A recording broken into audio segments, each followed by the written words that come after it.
Welcome to The Real Deal, where it's all about real estate and related businesses in central Massachusetts and northeastern Connecticut.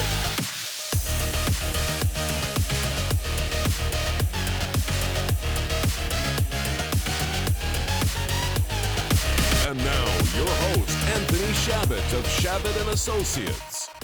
Hey everybody, and welcome to the Real Deal Real Estate Podcast. My name is Anthony Chabot with Chabot and Associates Real Estate Group of EXP. And I'm Mary Bromm, Community Development Administrator for the Town of Killingly.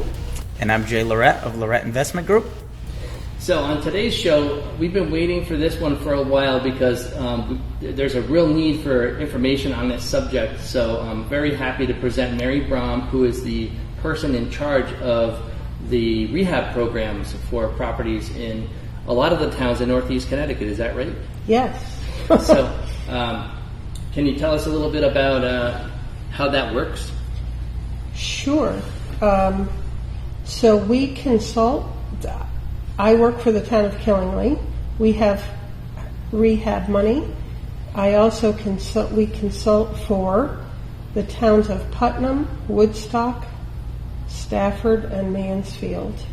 So we administer, Mansfield administers some of their own, but we administer all the other programs. Great. So I was talking to Delpha Berry, who is the Economic Development Director in Putnam, and I asked her if she would want to have a podcast where we talk about this subject, and she said, very happily, she pointed me in your direction. So I could tell she was kind of like, she's a little apprehensive to do things like this, I think, but she'd be very good at it. I don't know why she's a little apprehensive. But no, she would be great at it. Yeah, she knows much better than me. So why don't you tell us a little bit, before we get into the nitty-gritty of the programs and how they work, if you can tell us a little bit about yourself, your background, and how you got into the career. I was born in Connecticut a lot of years ago. We moved around a lot. I have been doing this kind of work for my whole career. Oh, that's over good. 35 years. Wow, that's excellent. So if anybody knows what you're talking about, it's you. You've seen all the different programs, the changes that the programs have gone through over the years, and you can tell us, what it used to be like, what it's like right now, and what you hope it's going to be like down the road. Yeah, it used to be more fun than it is now, but it's a very worthwhile program. So this money is money from the U.S. Department of Housing and Urban Development. It's called the Small Cities Community Development Block Grant Program. The feds give the money to the state of Connecticut, and then there is a competitive grant round every year for towns to get awarded monies. Putnam has received us a $400,000 housing rehab grant, which we are now trying to start up. Mansfield is working through a $400,000 rehab grant, and Killingly and Woodstock and Mansfield are spending what's called program income. So people have repaid their housing rehab loans, and we are re-loaning it out. Great. So when you say that Putnam has received $400,000, that's how much money is available for people to apply for the rehab program to get. So I could apply. Say I have a 4-family house and I want to apply for rehab money. I can go through the application process, and if I qualify for it, I can actually get money that I'd have to pay it back as a multifamily owner, right? Correct. Yes. Currently, it's an amortized loan, 50% of the total rehab cost up to $100,000. Okay, so I would have to pay half of the rehab costs, and then I could get half of the rehab costs paid. And then what is the interest rate on that? 0%. Oh, for 15 years. That's amazing.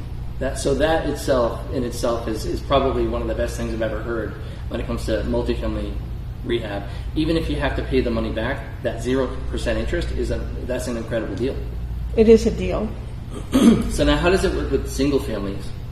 So a single-family homeowner can get up to $35,000 in a deferred payment loan. It's paid back only if when you sell, transfer, or refinance with money out. Okay. That is also 0%. That's a really good point that I'm glad you brought up about that, because I was actually planning on doing a cash out refi.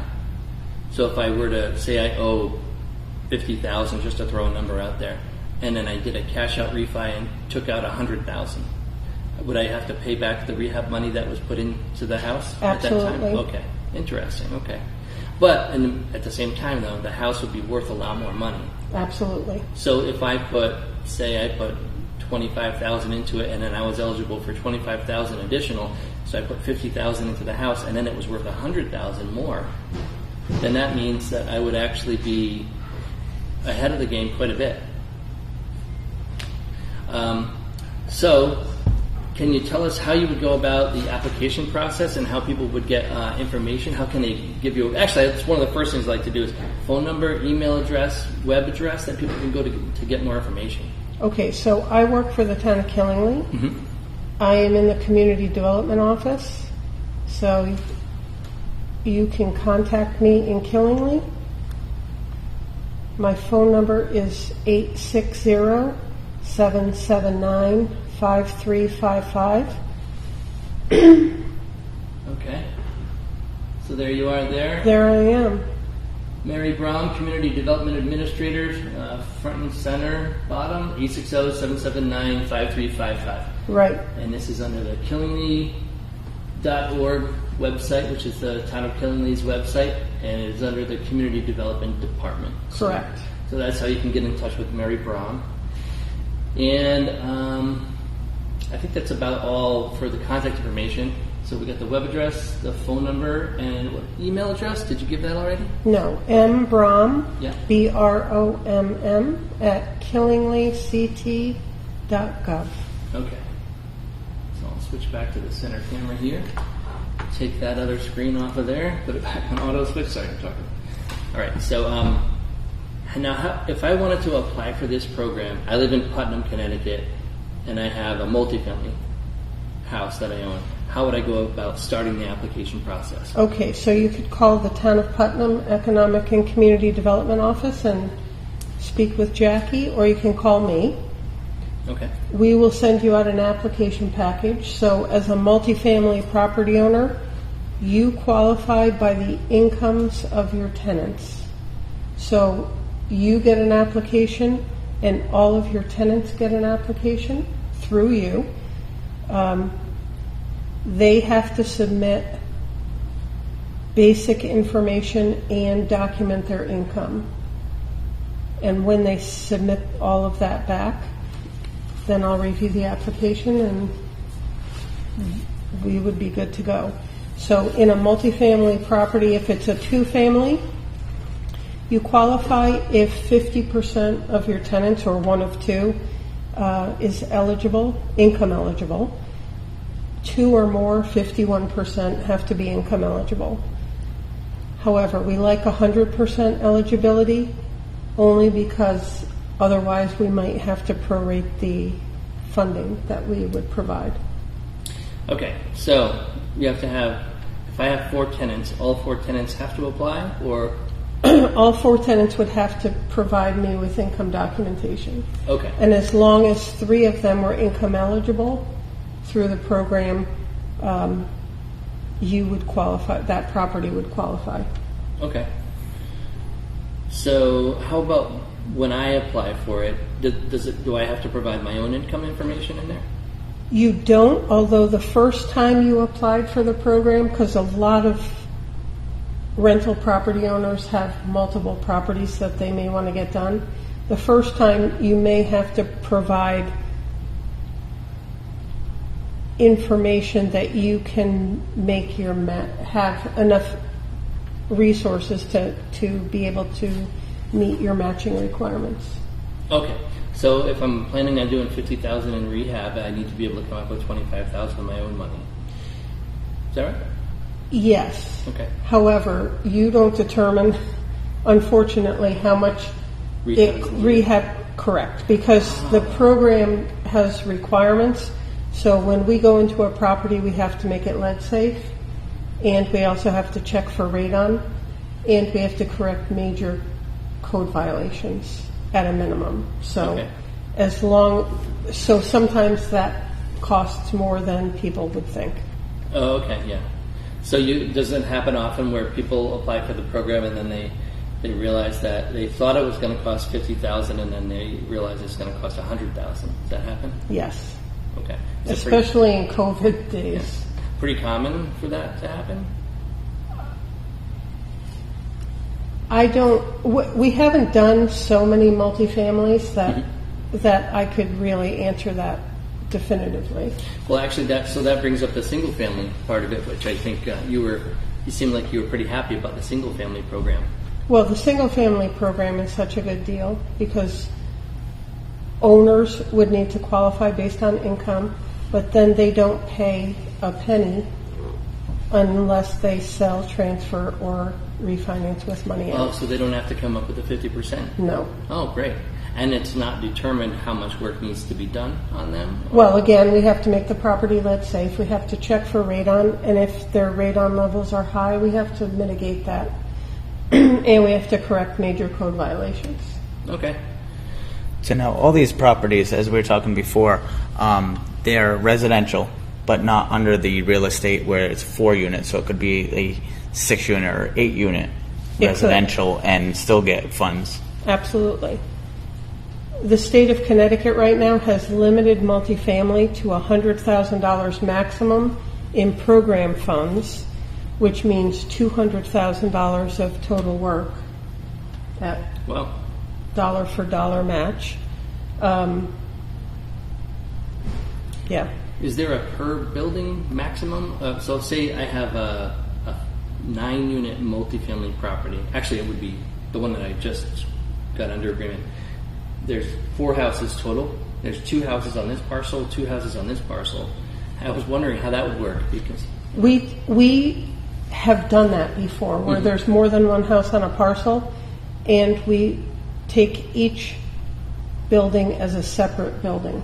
Oh, okay. That's what I was hoping. That's great. Yes. So it would open it up for more money. So what did you say the maximum was? It's $35,000 for 1 unit in program money. Okay. Up to $100,000 for a multifamily. Okay.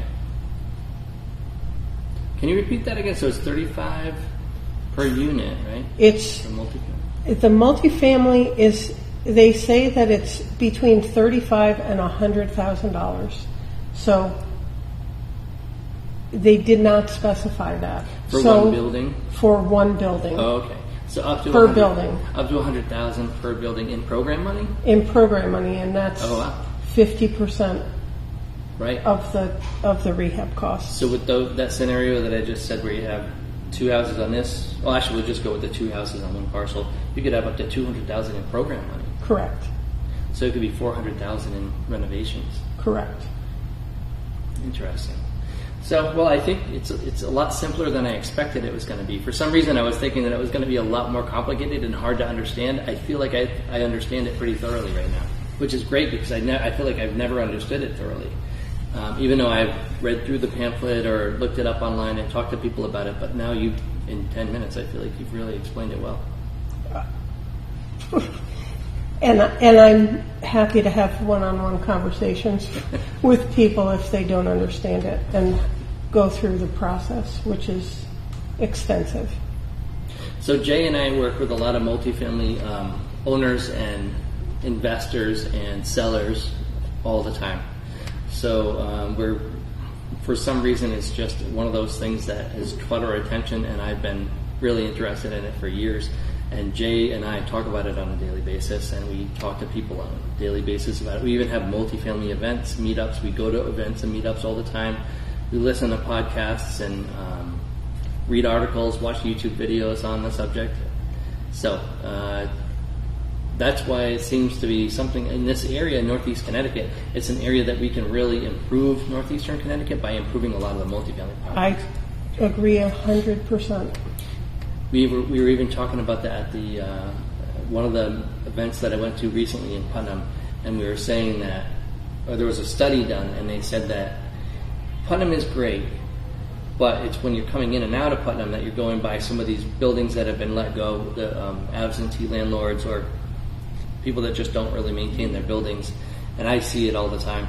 And I am also guilty of it myself because I'm trying to get enough money where I can do these repairs too.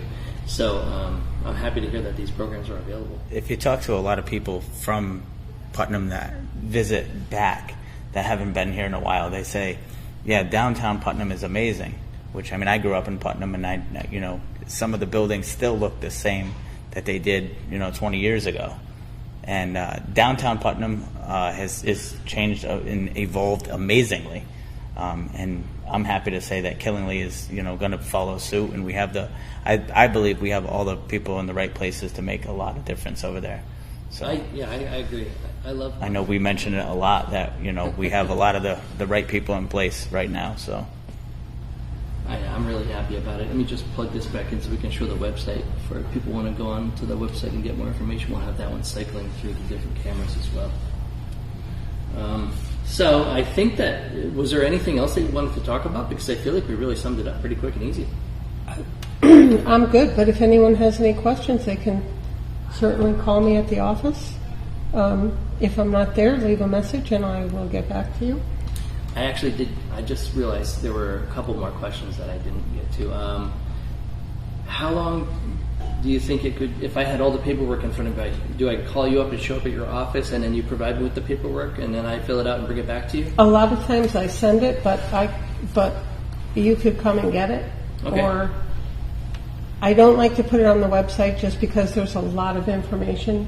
Mm-hmm. And sometimes when people are looking on a website and downloading things to print out, they only print out the application, and there's so much more information that I see. I would like you to have so that you fully understand what you're getting into.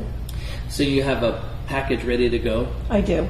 And would it be, are you in the office every Monday through Friday between a certain hour every day? Or usually I'm there from 9:30 to about 5:30. Oh, wow. Or 6 o'clock. That's a lot of time. But I'm more than happy to send out applications to people. Great. So how long do you think it would take me to fill it out on the landlord side of things? Just my information. Would it take 15 minutes, an hour? Do you have any idea ballpark-wise, time-wise? Probably less than an hour. Oh, great. And then then your tenants, it probably would only take them about 15 minutes. Great. So do you know what forms they need to have? Does it include pay stubs?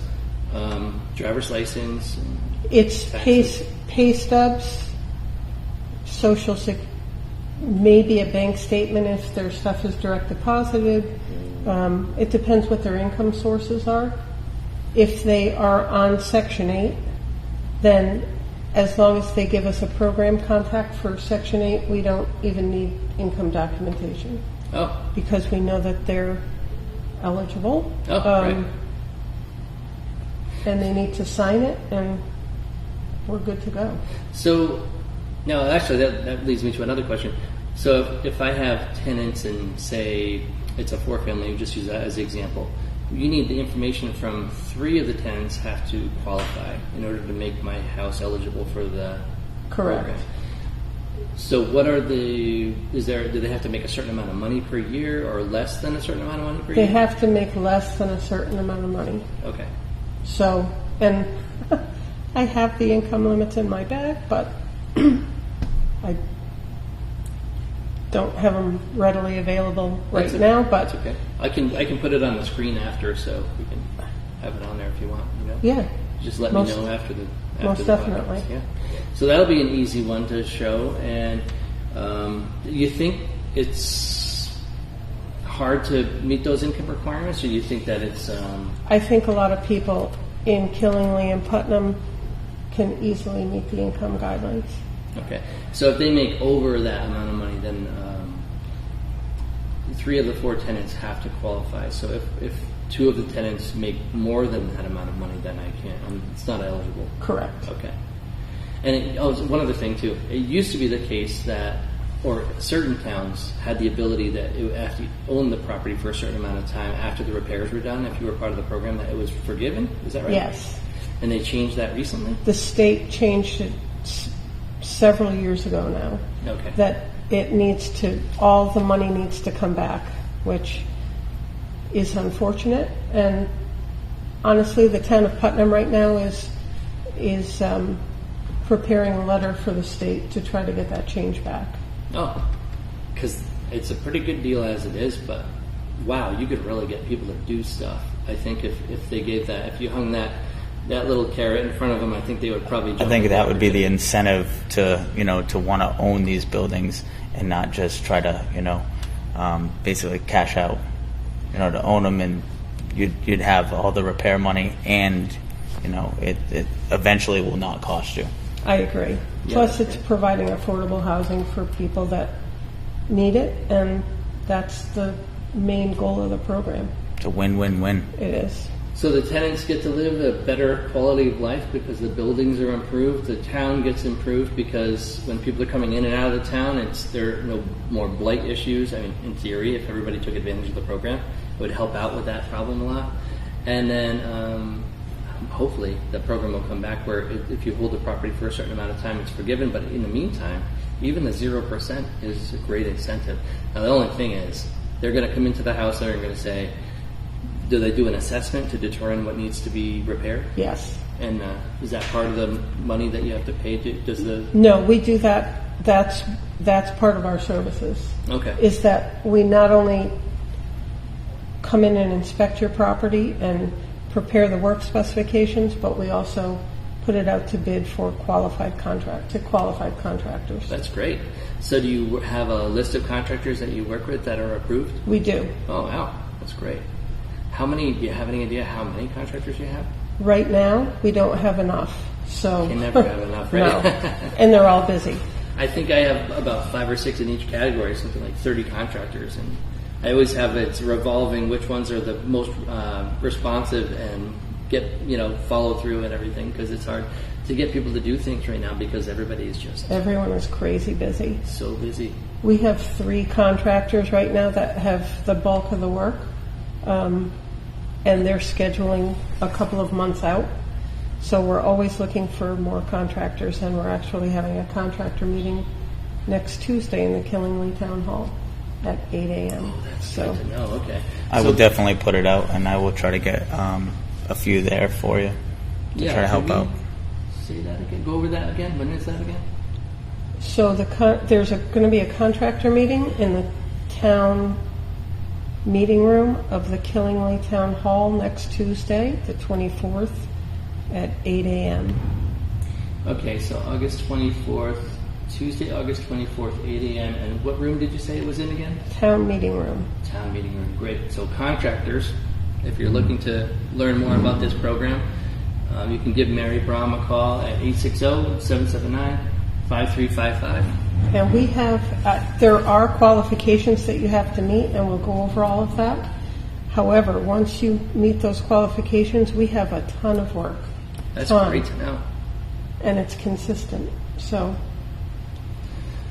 all right. Well, I think I've talked about everything about this subject that I had any questions about pretty thoroughly. So I also wanted to promote an event that we have coming up. Actually, let me just pull it up right here. We're going to have an event at Waterfront Mary's in Webster, Massachusetts on September 2nd. It's Thursday, September 2nd. I'm pulling it up here so I can show the information here. And it's going to start at 5:30 p.m. It's on Webster Lake in Webster, Massachusetts. And we're going to have the #1 multifamily agent in central Massachusetts. His name is Brian Allen, and he's a really nice guy, personal friend of mine, and he is really an expert in this area. So he's, here we go, just pull the screen up right there. It's not coming up. Oh, it's got an auto. There we go. All right, so multifamily investor meetup with guest speaker Brian Allen. It is at Waterfront Mary's, which is Birch Island Road in Webster, Massachusetts. It starts at 5:30 p.m. I don't know why the screen keeps going black there. It starts at 5:30 p.m. and it goes till about 8 or 9 o'clock. And there is going to be drinks and food available downstairs, but it's on beautiful Webster Lake. And Brian Allen, I believe, did over $12 million worth of multifamily sales last year.